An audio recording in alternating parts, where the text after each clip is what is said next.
Good afternoon and a warm welcome to B-CAF, Bridging Culture and Art Foundation. B-CAF is a non-profit foundation that is working as a bridge between artists, communities, and urban population to create a sustainable ecosystem for arts and culture.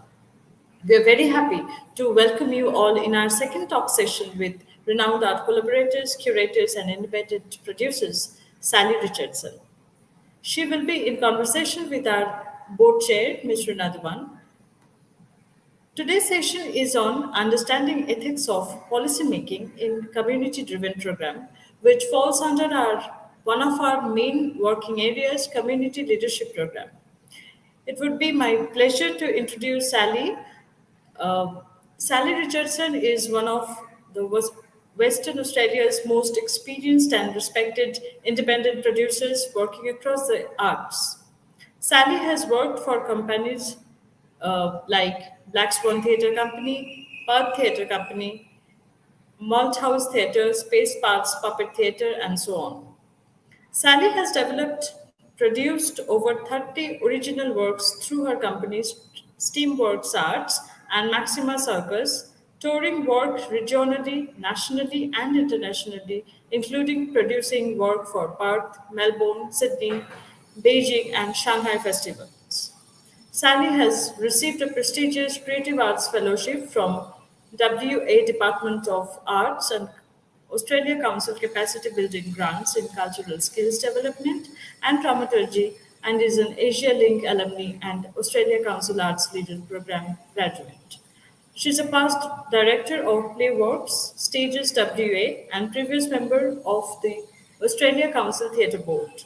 She is currently deputy chair of CAN, Community Arts Network, on the Artistic Advisory Group for Black Swan Theatre Company and NICA, a professional associate with Co3 Australia and previous member of the LPA Healthpan Awards Theatre Panel. She is currently the executive producer with 10 days on the Island Festival in Tasmania, Australia. Welcome, Sally, to our program. I'll now Thank you. introduce Reena ma'am. Ms. Reena Diman is board chair for B-CAF, Bridging Culture and Arts Foundation. She is also board member of ICOM Intercom, president of West Bengal Arts Council, WIKI, and former president of ICOM India. Reena champions and facilitates inclusion, diversity, and gender equality in art spaces. She is instrumental in launching the first accessibility program in Eastern India, which forms a bridge between people with special abilities and arts. She works for social inclusion, using arts for the development of marginalized and differently abled. She is pioneering social changes, creating an inclusive culture in B-CAF that addresses different abilities and choices, gender and sexual diversity, and marginalization of communities through appreciation and applications of art. Welcome you, ma'am. We welcome you all in the session. This session is live on YouTube of B-CAF. You can put your comments and questions over there after the talk. We shall be addressing as many as we can, given the time limit. Over to you.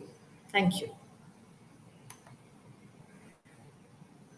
You're on mute, ma'am. You're on. Thank you so much, Ravasti, for this introductions and setting the tone for the conversation. Hi, Sally.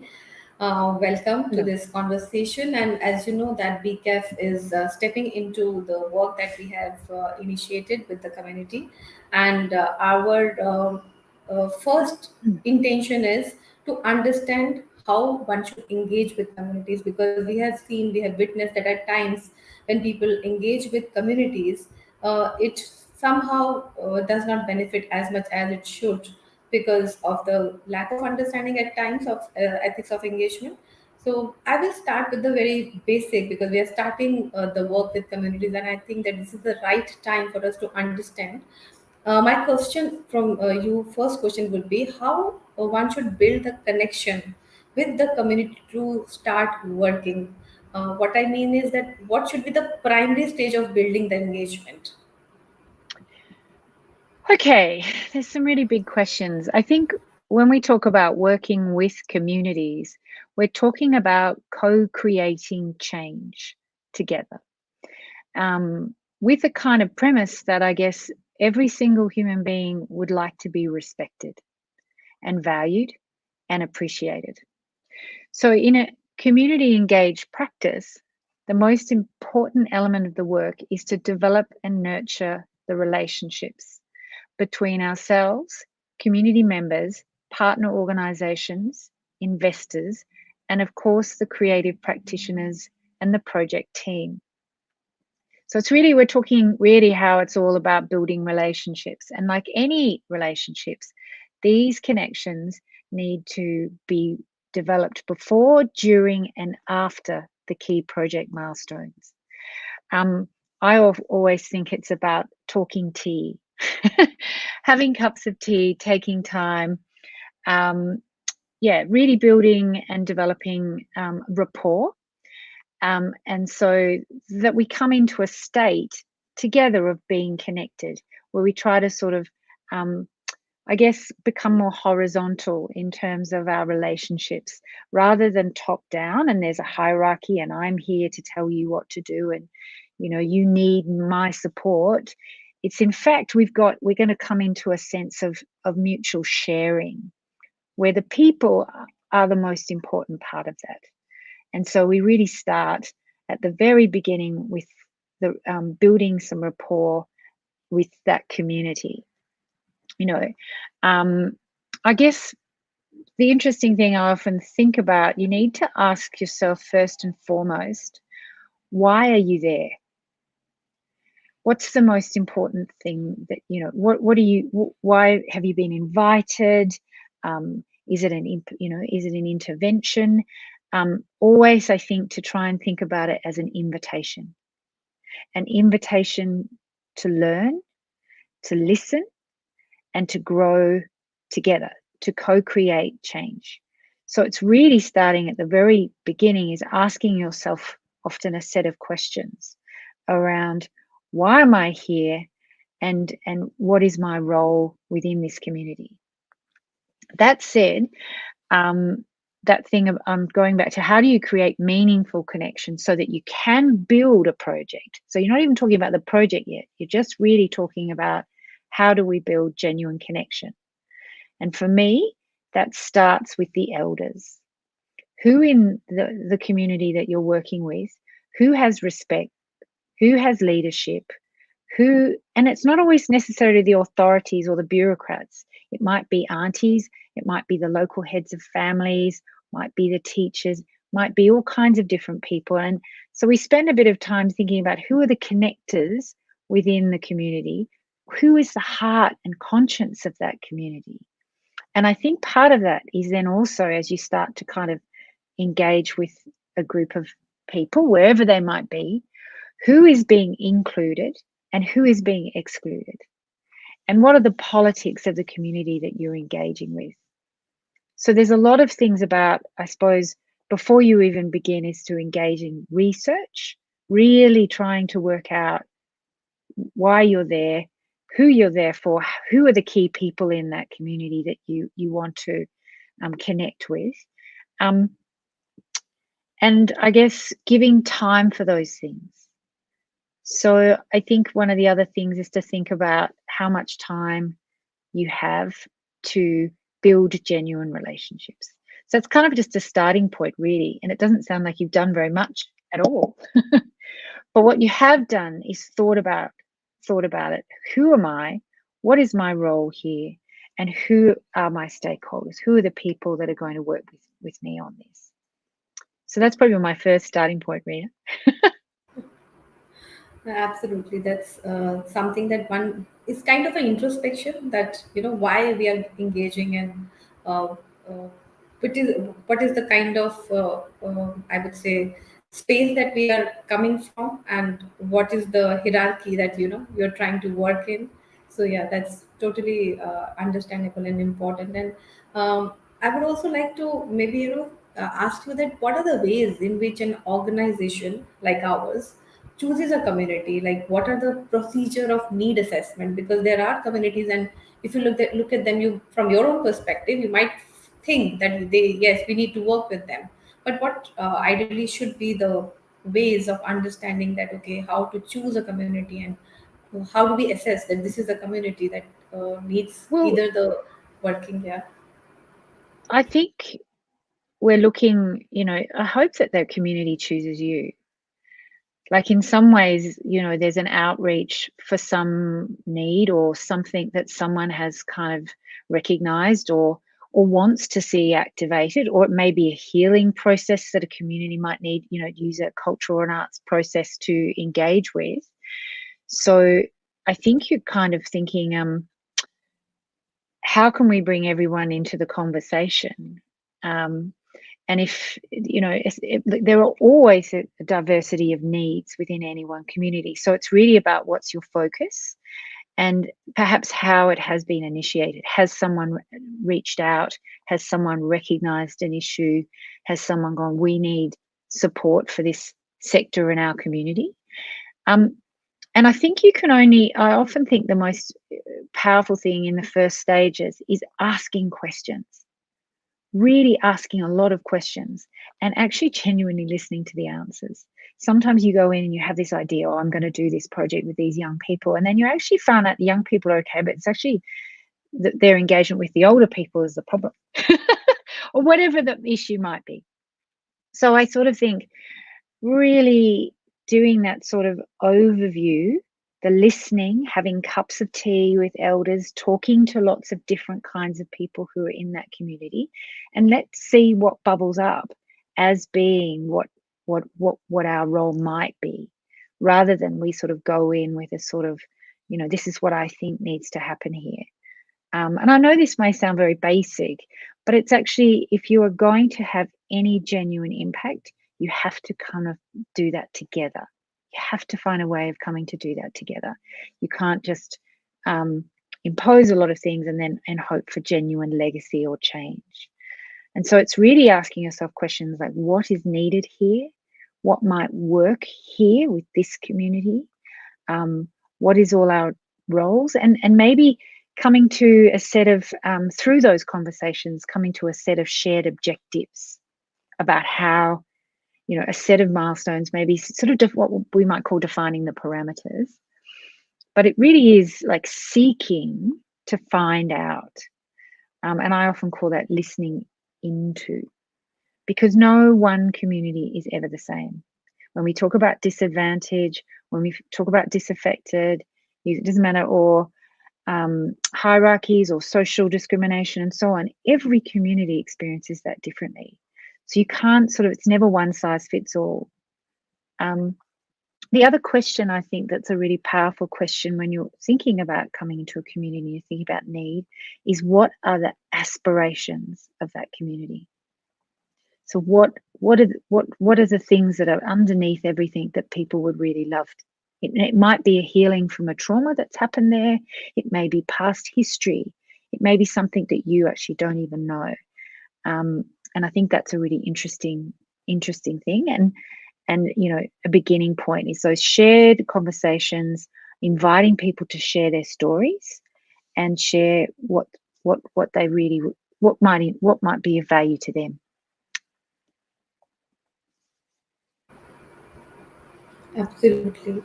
Um, Thank you so much, because when you spoke about this point I of, can't hear you. Sorry, you just cut out a bit there. can you hear me now? Can you hear me now? Yes, that's better. Okay. Okay. Okay.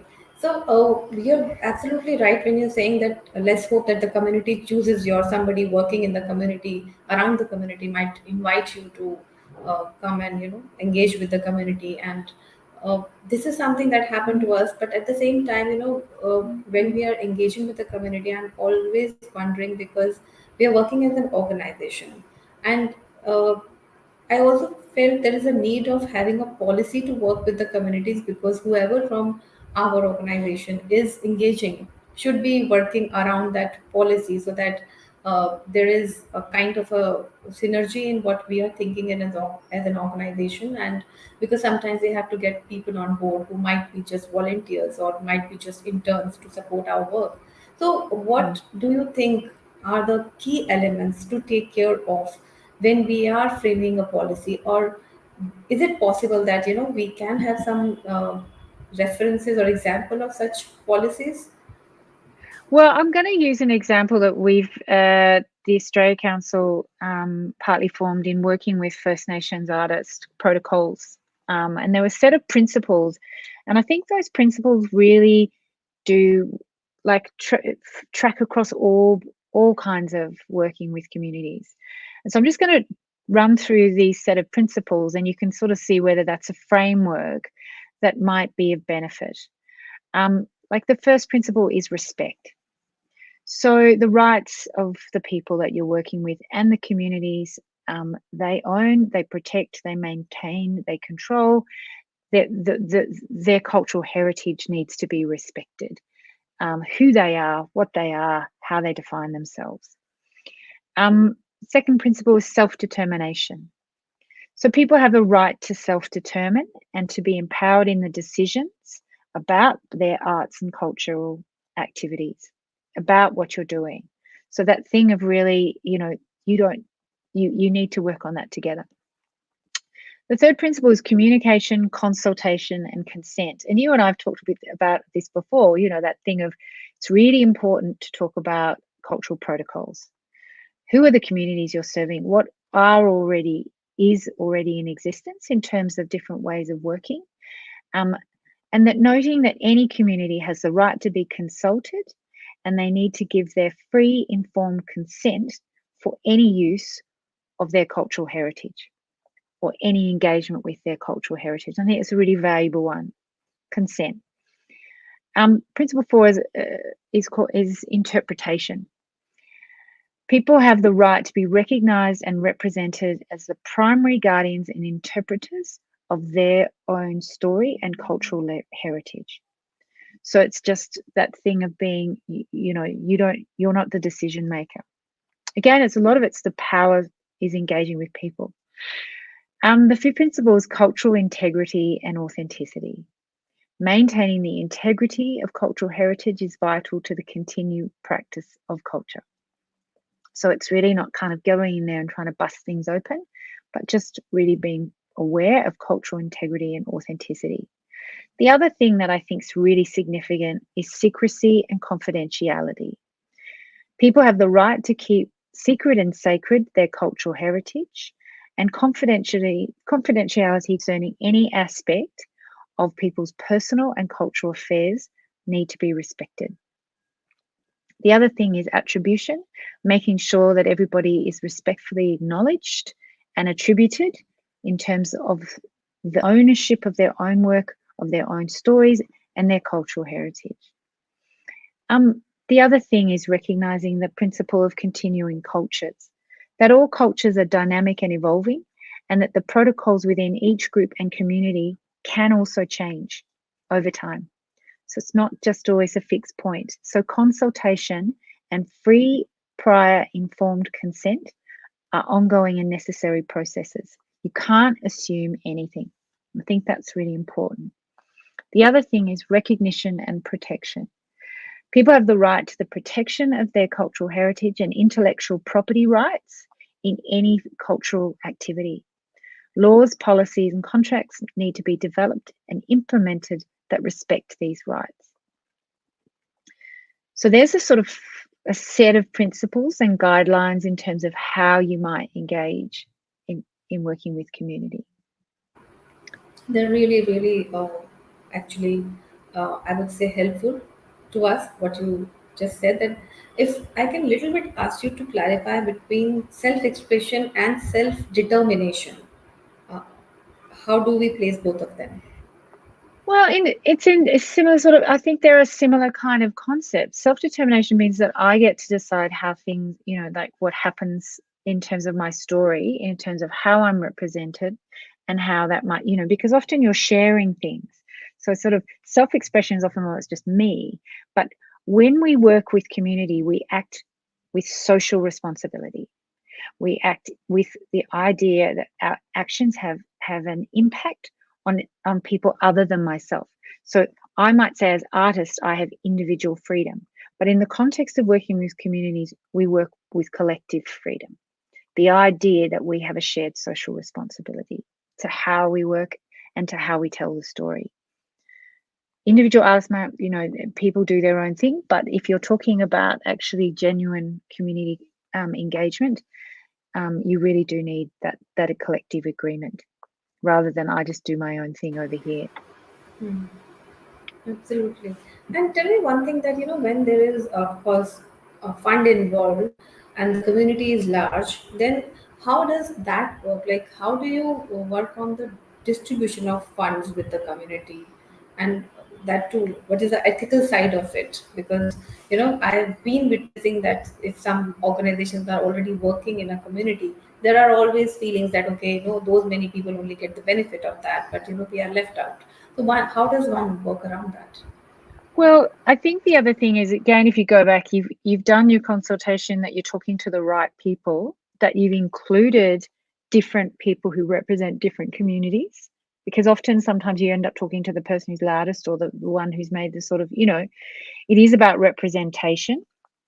So when you're going into that project is making sure as many diverse voices in that community are represented in any kind of initiating conversations, so that then potentially collectively they can decide where those funds might be focused. They might go, it really needs to go, towards youth programming, or we really need to do something for activating, older people who have Parkinson's access to movement classes. You know what I mean? And the community decides. There's a process through that, rather than there's a perceived top down. And it may these things take time. I think that's the other thing that is always the struggle when there are funding involved and timelines involved, is that ability to allow for the right time, the time it takes, rather than kind of pushing things through because you have deadlines and the money must be spent by, one of the strongest things that Community Arts Network actually do here is allow those timelines to stretch out, because sometimes there's something happens in a community and you have to put a halt to things and you can't do certain things, and I'm actually understanding that those things happen and not making an implied going, well, you have to deliver by this time and whatever, is actually going, okay, we're going to need to reframe the project because this person has passed, or this can't happen in the way that we thought it would. That spirit of flexibility is absolutely necessary. You can put more people offside through an inflexible stakeholder approach.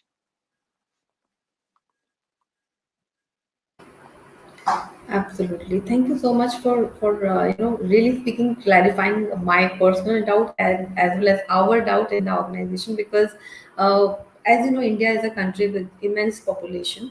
So when we try to reach out to any community, the your first dilemma is that, okay, there are so many people. How do we engage with all of them in a way which is ethical and we do not leave out people? And there are personal interests sometimes get involved of certain people, and there are politics around it.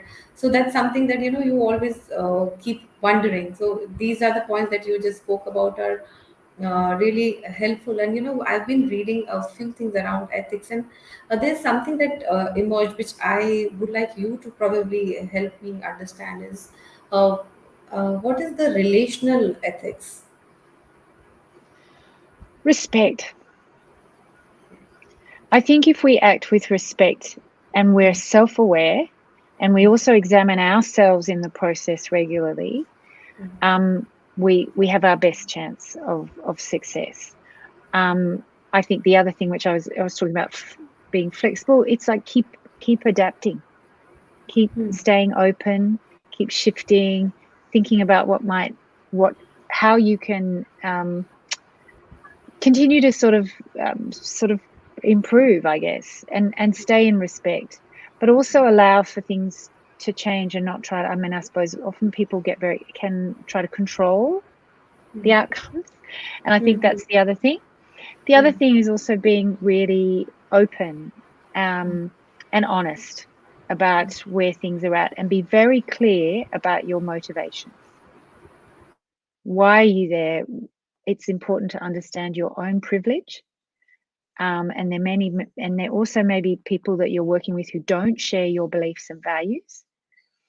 And it's important to be honest about this, and to let the community decide whether you're the right person too. But those things about what is your motivations for undertaking this work, and that's really important self-work in terms of your own process with working with communities. Yeah, and you really need to be an ally to those communities as well. We talk about being allies a lot. Right. And have you ever encountered a situation where you or the people involved with the work felt that there needs to be an intervention in the product design element, or intervention in terms of let's say capacity building or upskilling of what the communities are doing already, because they have a certain way of working which is beautiful and wonderful, but we feel that sometimes because the market where they can sell is mostly urban spaces, and there the lifestyle does not allow people to use the art form in its original format, which is putting it on the wall. They do not have so much of space. But if we can bring in the product design elements, so those same art forms can be used in different ways. But I always wonder and question, and we as a team also keep on kind of reflecting on this, is that in that process, what if we damage the art form? So how does one work around that fact? I think the other thing is again, go back to making time. Really sort of to be able to sort of be honest, sit down and go, this is what I think, like, or use mediation. If you feel like you're not the right person, is often a good as like talk as a team and sort of, and then perhaps evidence claim, like if you've got something that you're trying to work through, is to use an example. It's a bit like you're asking me, it's like, tell me an example of how this happened or whatever. Is sometimes the best way to talk is to share a story, with another artist, or go, well, this is what we did in this instance and this is how we did it. And so when people can sort of see, oh, they evolved the product from this thing and now it's this thing. And so you use the opportunity to evidence claim. I don't know if that's kind of what you were after in terms of Can you responding to that. can you just repeat the last two line? The connection was not clear.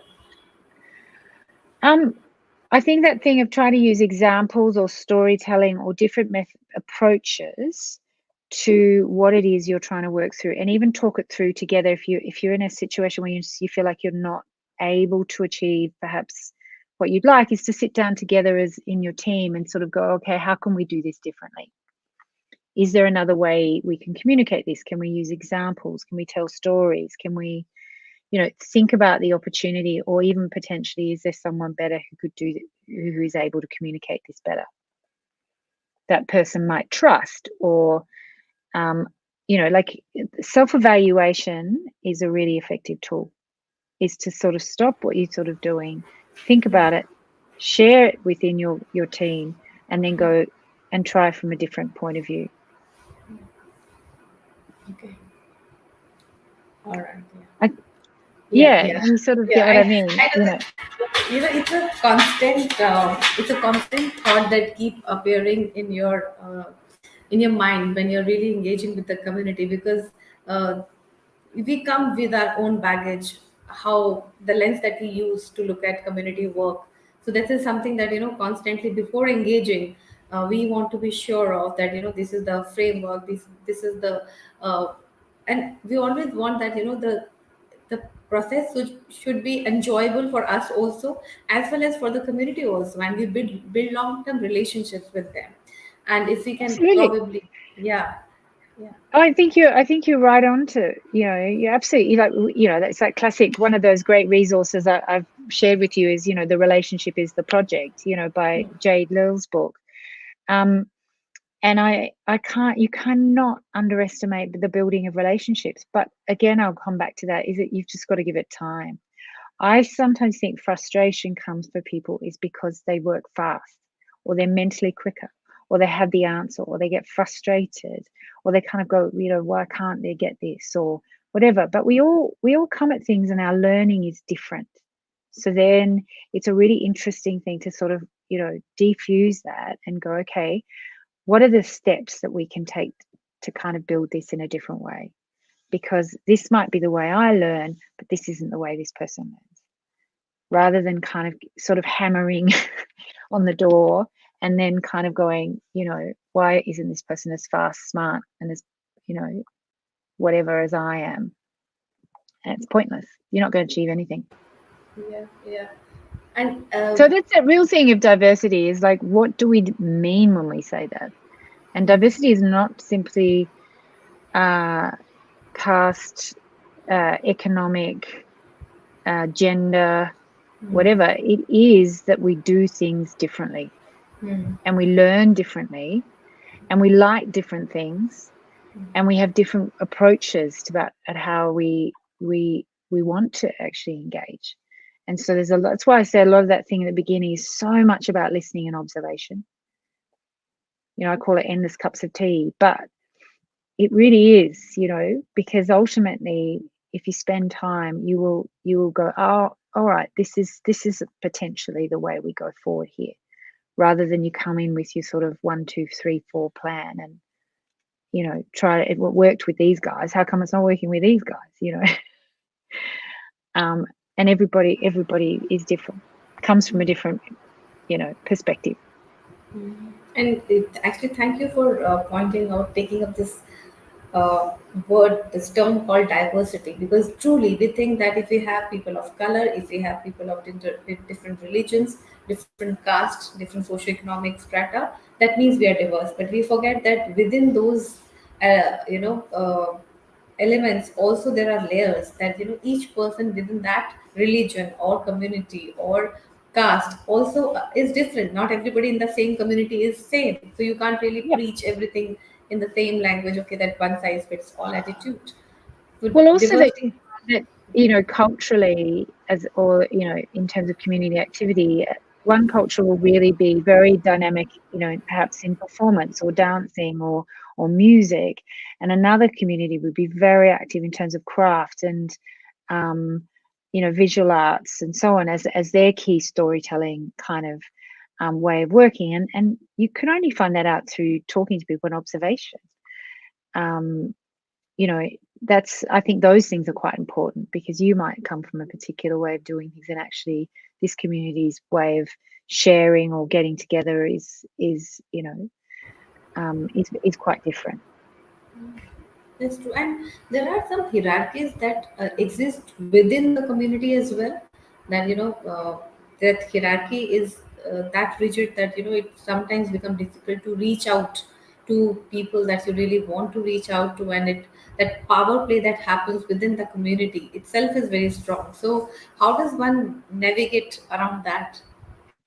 Your job is that is in your research. Your job is to find out who are the various different groups or people in that community, who is the female elder, or who is the leading person who teaches music, or who and also have youth representation, a balance of gender and ability, and like if you can try and get a working group, or it depends on the scale of the project, but a group of people that represent that diversity, all those different voices. That's often, I just say, they're just different voices in the conversation. Because if you're only speaking to one group of people, then that's all you're going to hear.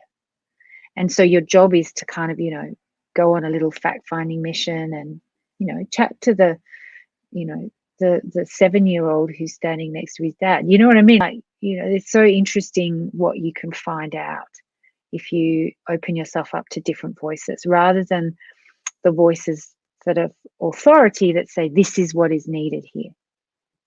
It may not be what is needed there, really. That's part of your job. Yeah, that's true. So we have been engaging with communities, and it's so exciting because when you build that relationship, that you when you once you that cross that barrier, you feel they're so open themselves to learning, and to see more, to explore more, and they really want to walk that path and do not want to stay in within the four walls that many of them are staying because of the fact that they're not connected either. Because of the location itself, or because they did not get the opportunity to go out and see what is needed, what is happening. And sometimes when we talk with them about bringing the two communities of different art forms, which they have never engaged with, and they feel very excited with that, because those two different art forms, when they come together, they also create something new, which is Absolutely. exciting. Yeah. Well, sometimes as a community, that's what you see. And the other thing I would say is the capacity to see opportunity that isn't there, which is exactly what you're talking about, is those things that people haven't actually seen. Like, oh, when you've talked to all these different people, you go, oh, but if you and you got together, it could be really good. And if you and you did something, it would even be better, like it's kind of that sort of cross stitching, whereas often people are in their own little sort of groups, is the capacity to try and bring everybody together to share the story. But sort of giving everybody agency that they are all part of the process of change, not just that person or this person or, but that everybody has a contribution to make. And there's just so much to learn from the community itself, because they carry with them the real experience, which we do not get in our school system. They really get it hands on, working in the field out there, which we at times are not able to Totally. understand and value that fact, because they're not able to speak in English or in any school language. That's also something that's very unfortunate. Yeah, I just don't think you can underestimate the value of giving time, because if you do take this time, and it's often at the front end where it doesn't seem like anything's happening, but by doing that work, whatever, then other things will flow much faster, and you'll find that you won't suddenly be a third way in and everybody's bailing ship because you haven't really found things out, or you push something too fast, too quickly, and in fact it doesn't gel, you know? So I think that thing of really taking the time it takes. I know these are really obvious things, but it actually, as you know just as well as I do, in practice, it actually pays off. It's worth it. Absolutely. And do you think, because sometimes they feel that the women in these community is not often given the due credit. What I mean is that at times they are working within that art form, but they do not take the lead. When it comes to taking the lead, it is the men of the house who takes the lead. That yes, I am the one who's making, and the woman is only supporting by maybe just coloring something for me or something like that. But whereas we see that women actually is playing a very active role, but not getting the credit for that. So, do you think in community engagement, doing some specific programs only for one gender is okay, or will that I really think not it's work? great. No, I think that happens a lot. Like, the reality is not everything works for everybody, but the other thing is where people feel empowered. A, a big role in terms of working community is this the consciousness of empowerment. What does that mean? The reality is, if you're in a working group, or even if you're doing a sort of shared conversation, there will be a whole lot of people who will not speak if they are not in a single gendered environment.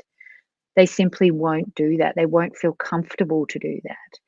And so, or a whole bunch of small, if you want to talk to a whole bunch of 10-year-olds, if you put them with their teacher, they're not going to say the same thing. So it's sort of similar. And if you think about, well, I really want to hear from these ones, or I really want to hear them, we need to get together in this way.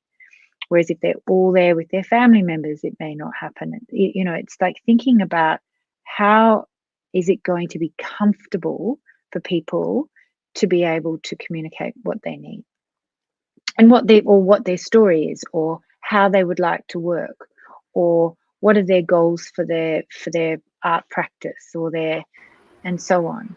And so I think that thing of, that makes perfect sense to me. It's like, everybody, it's much harder to sort of facilitate a conversation that incorporates a complete intergenerational snapshot of everybody, that includes everybody, that has, people who have, defined themselves differently in terms of, as you just described before, by religion or gender or whatever it is. Like, you've got to give sometimes people, say they represent a particular community, that they actually can come together as that community. But that's okay, because it is also about them having the opportunity to feel like they can get heard. Absolutely. And do you think you can share some, maybe later on, but you can share some references of the policies that one can look at? And I would really want, if that's possible, then we will share with our audience and other organizations as well who are engaging with.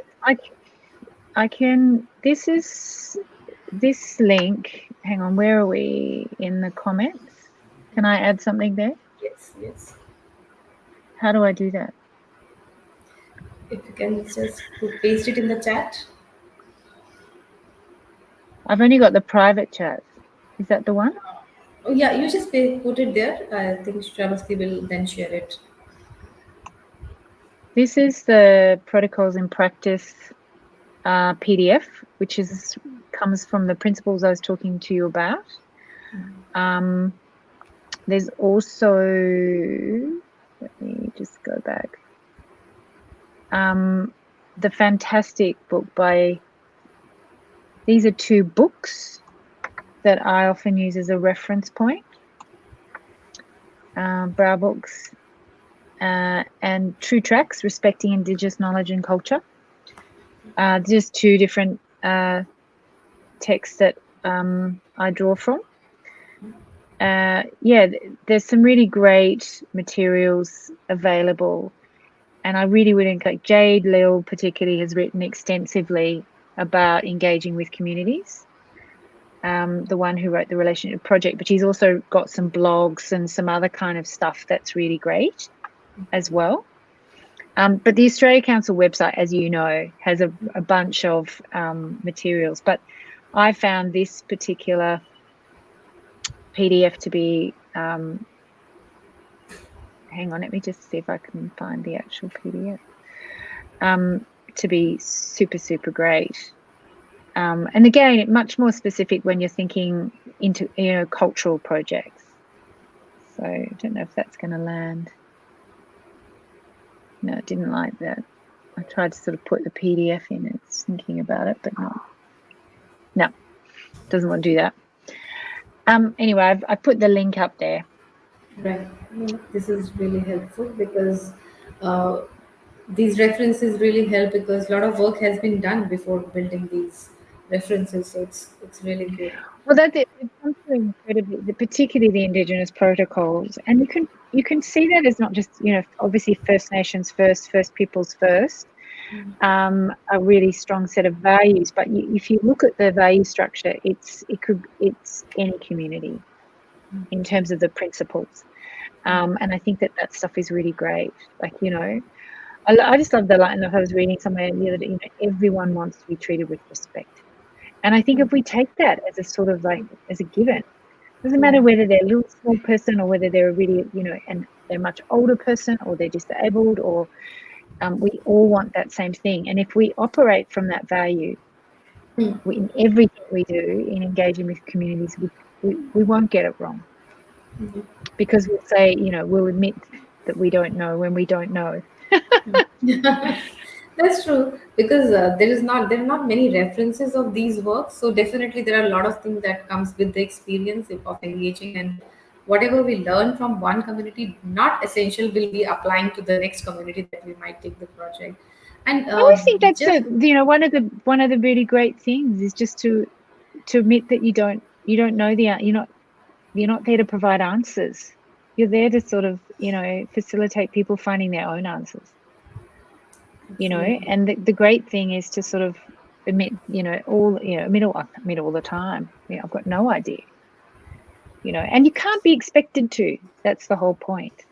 But what you can do is listen, and you can really discover what's going on. And I think that listening and that shared conversation, and also as teams, really, I think it's also really good when you're working in teams is to acknowledge who might be the facilitator, like who is the strong lead. And some people are better at that work than others in your teams, or who might be the right person for a particular project or community, because not everybody's a fit. So, what are the traits, if I may ask, what are the traits usually in a person who is fit to work with community? I think those values, if you ask someone what their values are, and if there's empathy and compassion and, rather than, I don't know, perhaps more aggressive style, it's sort of hard to say, but, like, it is about people who a willingness to learn, a willingness to grow and to be transformed by what they experience, open to new experiences, open to challenges, open to, just sort of acting with that value of respect. Boy, I've used that word a lot, but it's something I feel like, because, when you're sort of young and you sort of come out of your course or whatever, you sort of have a few skills in your bag and you think like, right, I'm ready to go change the world and trample all over it. It's what they say, like, look, see, listen, don't talk. Drink tea. Yeah. Right. Absolutely. So we have a question from our audience. I'll just ask that. Community work often start with the word help when a clear power position is visible. How does a researcher and organization negotiate that with that? It depends. I just think it depends what your project is. I think about, when I think of help, I think about crisis, and I think about things like the Red Cross. Like I think about, like, my job in working in culture and communities is not to, I don't know, it's not necessarily coming from a charity, the same basis of perhaps crisis, what I would call crisis management. We're in the business of creative healing in a funny way. That when people are literally really needing assistance, often we're the people that should, and if we see that, we actually get people, highly skilled people, who can engage with that work. So it might be whether it's psychologists or, whatever that is that you sort of see, that can come up through the project. I don't think help implies someone, you are not the same. There's a level there, whereas we can both grow and co-create something and support the process of change together. That's where I'd probably come. It's probably just a linguistic, semantic thing, but I think, it's quite different. I mean, that's just us in terms of the ground facilitation. If you're seeking a key stakeholder group and you're looking for funding or you're looking for resources, I think you're looking for people who want to activate change. And that's different than saying that you want to help people. And at times we have seen people want to be in that space because they want to give back, because they are feeling guilty, either guilty or they have their own set of trauma, and to kind of come out of that, they think that working in the community with the help in their mind is a solution. But when you actually work because you have your own set of problem and to be able to handle them, you think that working with others might give you that space that you're looking for, is actually not right, because then you're bringing your own set of problems over there. Well, that's why you try to work in teams, so that there is those conversations where you do really look at what you're doing.